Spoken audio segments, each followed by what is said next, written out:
students, welcome to statistics. So we were discussing about Karl Pearson's coefficient of skewness in the previous class, and there we have seen what do you mean by skewness and what are the different kinds of measures. And when we were looking into measures, we have seen there are three kinds of measures, that is Karl Pearson's coefficient of skewness, then Bowley's coefficient of skewness, and the measures of skewness based on moments. So we have three kinds of measures. There we started with the first measure, that is Karl Pearson's coefficient of skewness, and we have also solved the one problem where we have seen discrete frequency distribution, and now we will see continuous frequency distribution. And you know that in case of Karl Pearson's skewness we have two formulas. One, when you have your distribution as bimodal, and when you are getting a distribution as unimodal. So firstly you need to check whether your distribution is unimodal or bimodal. Now you know that this is a continuous frequency distribution as you have class intervals. Now check the frequencies, whether you have how many highest, which is the highest frequency. When you check it, here you get highest frequency as 76. So you have only 176, so it is unimodal distribution. You don't have any other 76 here. So this distribution is unimodal distribution. So we need to apply here unimodal distribution formula. So now firstly we will start with the solution.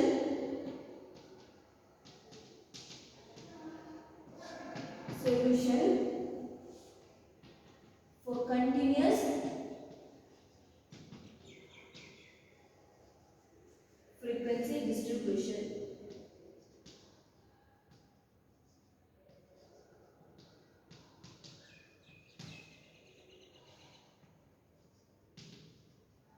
Continuous frequency distribution. The given distribution is unimodal distribution. Right there, when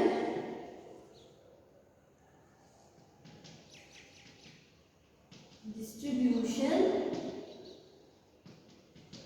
is unimodal. When distribution is unimodal. So here we have Karl Pearson's coefficient of skewness formula. We can write it later. Now we write the class intervals here. Class intervals, that is 300 to 400, 400 to 500, 500 to 600, 600 to 700, 700 to 800, 800 to 900, 900 to 1000, 1000 to 1100, the last one 1100 to 1200. Next we will write frequencies. 14, 16, 58, 76, 68, 62, 48, 22, and last one is 6. So next we need to find out, since it is continuous frequency distribution, find out the mid value or x. So here 300 to 400. We know that mid value is 350. Here it is 450, 550, 650, 750, 850, 950, 1000, 150.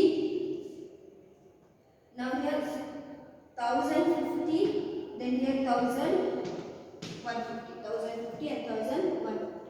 Now here the total number of frequencies, the n value of n here, the total number of frequencies here we get as 400. The n value is 400 here. Now here, since we have the larger values here, we go with the deviation method. So next we need to find out here. See, firstly I write the Karl Pearson's coefficient of skewness formula. We divide the board.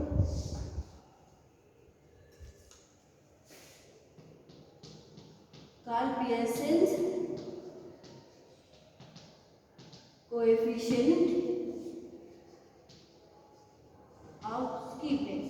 Since it is unimodal, formula is mean minus mode divided by standard deviation. So we require mode there. We require mean and standard deviation then mode. Firstly we will go with mean. As I said, here we have larger values. We will go with the deviation vector. So here formula goes like a plus sigma fu by n into c. Now we need to find out x, that is u is equal to x minus a divided by c. So any value from x series we can take it as assumed mean. We will take here 350 as assumed 1. Now next x 350 by minus 350 divided by width is 100. We get here 0. So next 450 minus 350 100 divided by width, that is 100. So here we get 1. Next 550 minus 350 divided by 100 we get 2. 650 minus 350 divided by 100 we get 3. 750 minus 350 divided by 100 we get 4. 850 minus 350 assumed value divided by width, here gap is 100, so here it is 5, and it goes like that 6, 7 and 8. If you take mid value, see here, if you take mid value, here you get 0, then here you get 1, 2, 3, 4, here also 1, 2, 3, 4, minus 1, 2, 3, 4 and positive 1, 2, 3, 4. If you get middle value, if you take as assumed 1. Here we have taken first value as assumed value. So here we get 0, 1, 2, 3, 4, 5, 6, 7, 8. So x, these values. A, assumed value which we have taken. Here we have taken A. C, that is the gap of the class intervals. I hope you people are clear about how to take U. Then nextly. Now, nextly we need to find out frequencies into U value. So here 14 into 0, first one we get 0. Next 46 into 1 we get here 46. Nextly 58 into 2 we get there 116. Next 76 into 3, there we get 228. Next we have 68 into 4, there we get 272. And 62 into 5, there we have 310. Then 48 into 6, here we get 288. Next 22 into 7, we get there 154. And last value 6 into 8, and we get here 48. So this is nothing but sigma fu. Now when we total this column, here we get value as 1462. 1462. So here we can find out mean now. Apply here. A we have taken as 350. Here we have taken A as 350 plus sigma fu 1462 divided by n value is 400 into C, width is here 100. So is equal to here 350 plus, when we solve this, 1462 by 400 into 100, then you get 365.5.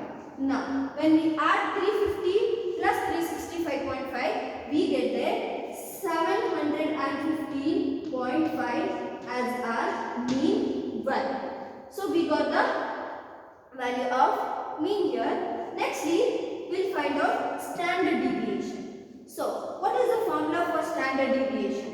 So standard deviation goes like sigma f u square by n minus sigma f u by n whole square. Now we have sigma fu. Now we need to find out fu square. So here fu square.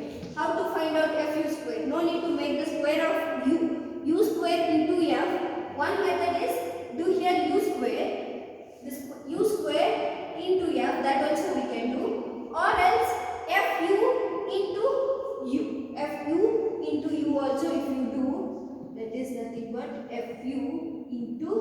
u.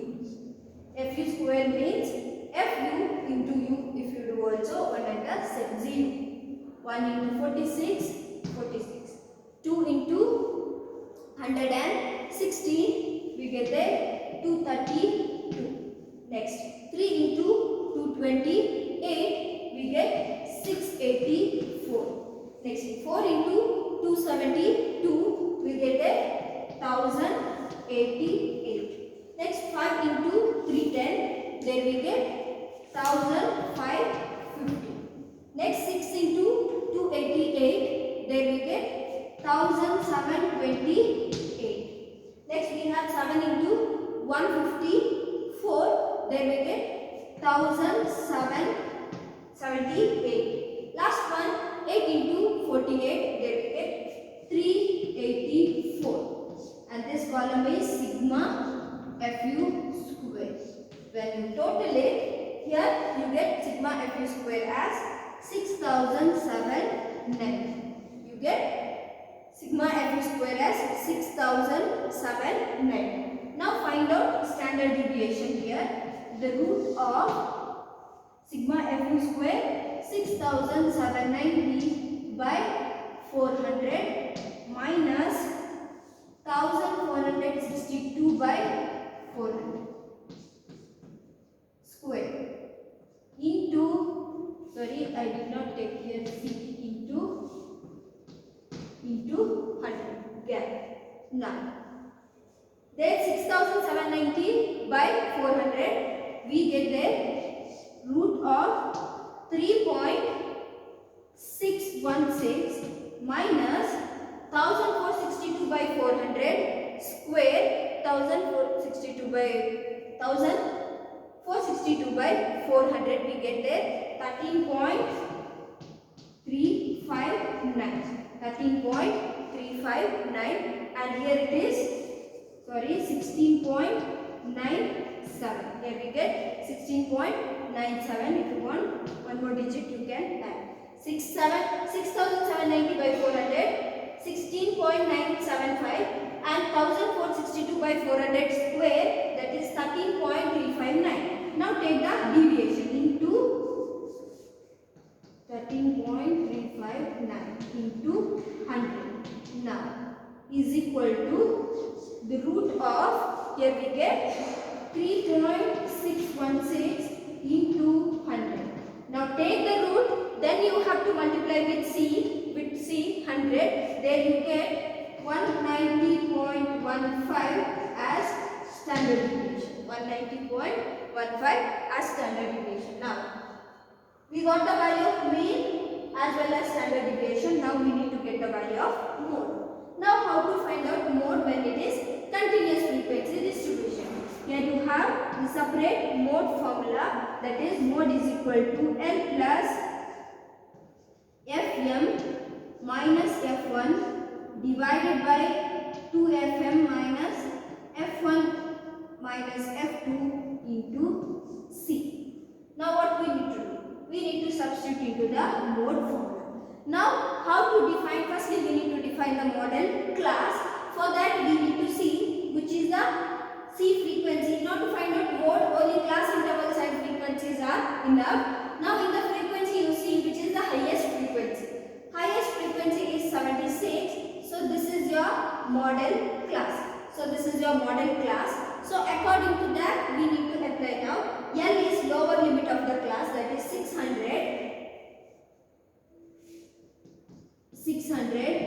plus Fm is nothing but frequency of the class, that is 76 minus F1 frequency preceding the model class, the previous one, that is 58 divided by now 2Fm, 2 into frequency we know that 76 minus F1 is 58, F2 the succeeding, the later one, that is 68 into C, that is the gap we know that here it is 100. Now nextly 600 plus when we solve this bracket, we get their value as 69.231. 69.231, and when we total it, we get their 669.23 as our mode value. 669.33. 669.23. Sorry. Now we got the value of mean, mode, and standard deviation. Now substitute here. The mean value. What is the mean value? 715.5 minus mode value 669.23 divided by standard deviation 190.15. So what answer you will get? That will be your Karl Pearson's coefficient of steepness. There we get 0.243 as Karl Pearson's coefficient of steepness. There we get 0.243. Now since we have here positive value, so here Karl Pearson's of steepness is positive. The Karl Pearson's of steepness is positive. Karl Pearson's of steepness is positive. This is when you get continuous frequency distribution. When you get continuous frequency distribution, and when you apply, when your distribution is unimodal, only one mode value. Now we'll see one more problem where when you get bimodal distribution, you need to go with the another formula, that is 3 into mean minus median divided by standard deviation. So we move towards the second problem. Now we'll see the last problem under Karl Pearson's coefficient of steepness. And here when you observe the problem here, see marks and number of students are given, and when you see the frequencies here 10, 40, 20, 0, 10, 40, 16 and 40. Which is the highest frequency? Highest frequency is 40 here. Highest frequency is 40, but 40 is repeating twice here. So 40 is repeating twice. If here instead of 2 40s, for example here it is 30, then we could have said that it is a unimodal distribution because only one mode value we can identify more. But in this present distribution we are not able to identify more because this is a unimodal distribution. Two more than one values are representing as mode, so we cannot identify a single value as mode. So we need to go with the bimodal distribution formula here. So we have, as you know, we have two formulas for Karl Pearson's coefficient of steepness. So here now write the solution here. This is continuous frequency distribution, and one distribution is bimodal. Here for continuous frequency distribution,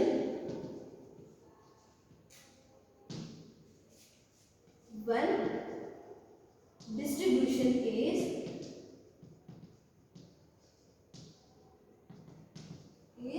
bimodal. One distribution is bimodal. Firstly we write the Karl Pearson's coefficient of steepness formula here. Karl Pearson's coefficient of steepness is equal to, here for bimodal distribution, since we are unable to define mode there, we are going with the median formula, 3 into mean minus median divided by standard deviation. So we need to find out here mean, standard deviation as well as median, not the mode, median. If it is unimodal distribution, what is the formula? Their formula is mean minus mode by standard deviation. Since it is bimodal, here we are going with median. So firstly we will find out mean, standard deviation and median. We will take the class intervals now here. Class intervals are 0 to 10, 10 to 20, 20 to 30, 40, 42 50, 52 60, 62 70, and last one it is 72 8. Then we have frequencies there: 10, 40, 20, 0, 10, 40, 16 and 40. Now here firstly the total number of frequencies. When we add here, we get total number of frequencies as 150. Now in order to find out mean, we require the mid value or x. Now here 0 to 10, we know that mid value as 5, 10 to 20, 15, 20 to 30, 25. Here it is 35, 45, 55, 65 and 75. Now we need to decide whether we need to go with direct or deviation method. It is better to go with deviation method since values are 10 to 20. If it is a single digits number, for example 2 to 4, 4 to 6, we could have gone with direct method. Here also we can go, but we get larger values, we go with the deviation method. So mean, in order to find out mean formula, it goes like a plus sigma fu by n into c. So here now we need to find out u. U is nothing but x minus a divided by c. Now in the previous problem we have taken first value as a. Now we will take any of the middle value as a. We will take here 35 as a. Now here 5 minus 35 divided by width is 10. So here we get value as minus 3. Now next one, 15 minus 35 divided by 10. Here we get value as minus 2. Next 25 minus 35, 10 divided by 10. So minus 1. Here we get 0 since this value we have taken as mid value. Now 45 minus 35, 10 divided by 10. Here we get value as 1. Next 55 minus 35, that is 20 by here 10. So here we get 2. It goes like that, 3 and 4. This is u. Next we will find out f into u. Fu column, that is frequency into u. So 10 into 3. Here minus 30. Next 40 into 2 minus 80. 20 into 1 minus 20. Here it is 0. 10 into 1. Here it is 10. 40 into 2. That is 80. Next 16 into 3. That is 48. Last one 14 into 4. We get that 56. Sigma f u is equal to, here add all these values, 10 plus 80 plus 48 plus 56. Then we deduct 20, 80 and 30, and then we get value as positive 64. Sigma fu, that is positive 64. Now nextly you know that for standard deviation we require fu square. So we calculate now itself. Fu square is nothing but fu into u. Fu into u. 30 into 3. That is 90. Positive 90 because here we have two negatives. So here nextly 80 into 2. So we get here 160. Next 20 into 1. Here we get 20. Here it is 0. 10 into 1. Here we get value as 10. 80 into 2. Positive 160. 48 into 3. We get 144. Last 156 into 4. We get 224. Sigma fu square. Now add this particular column. When you add, here you get total as 808. Now we completed with the table. Nextly we will go to the calculation of mean, median and standard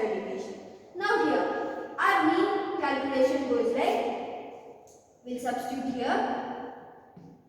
A is nothing but we have taken it as 35 plus sigma fu we got as 64 by n value we have 150 into C is nothing but 10.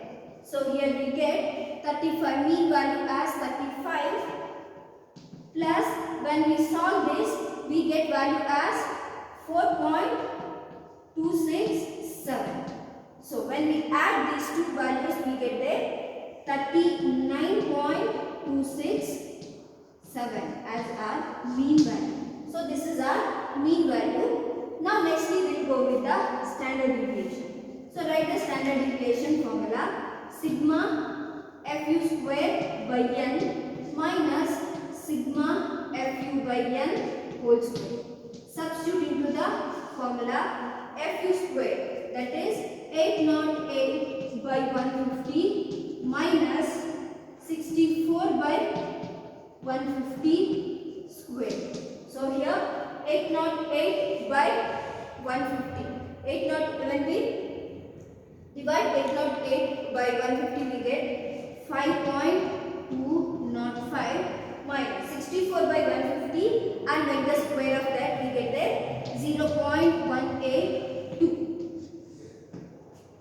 Here it is, sorry, into 10 into C.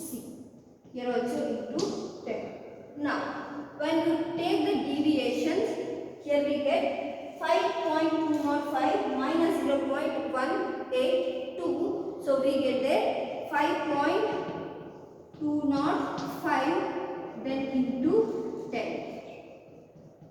Now take the root and multiply with 10. We get that standard deviation as 22.81.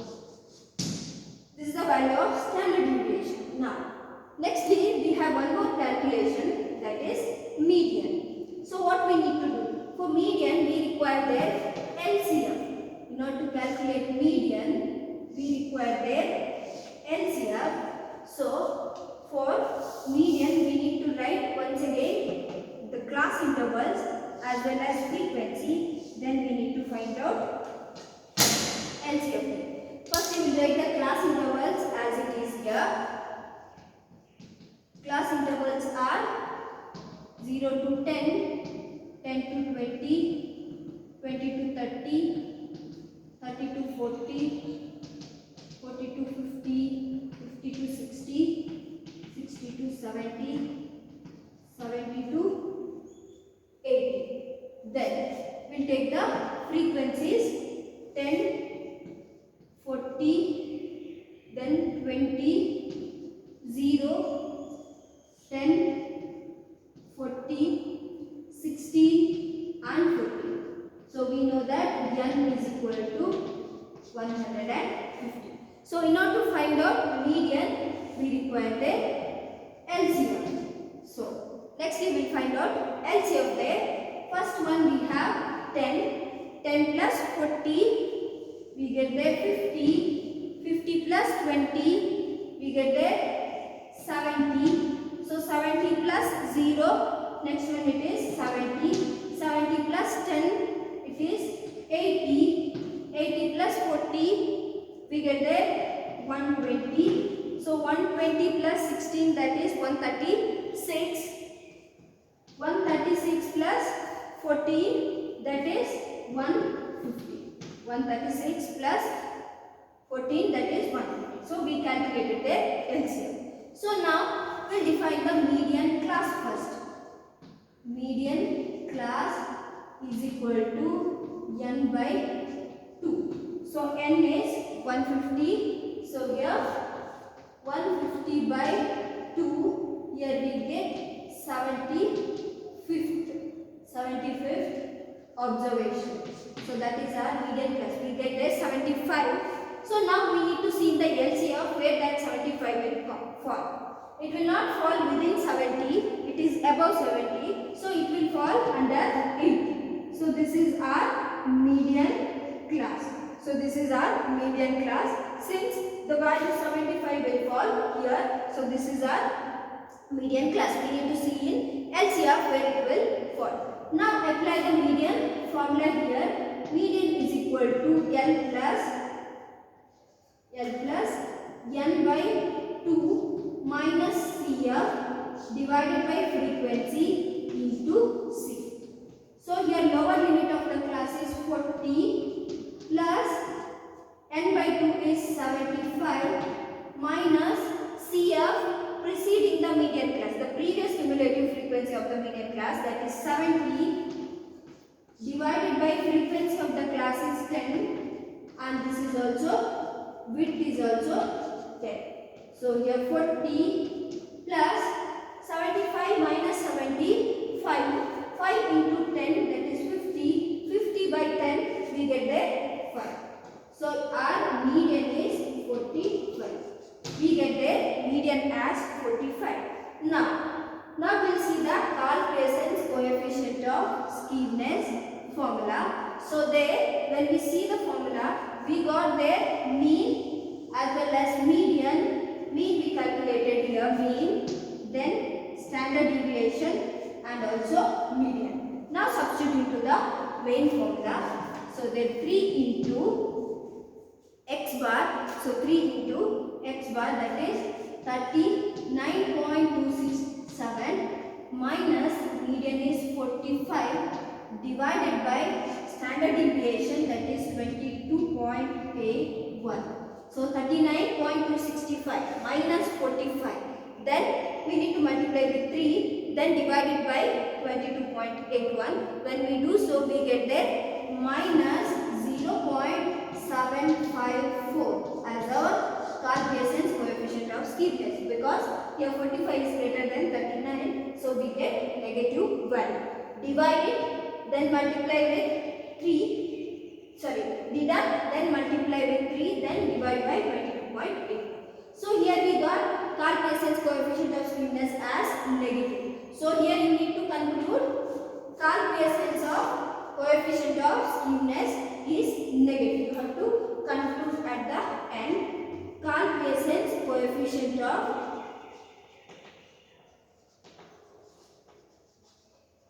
skewness is negative.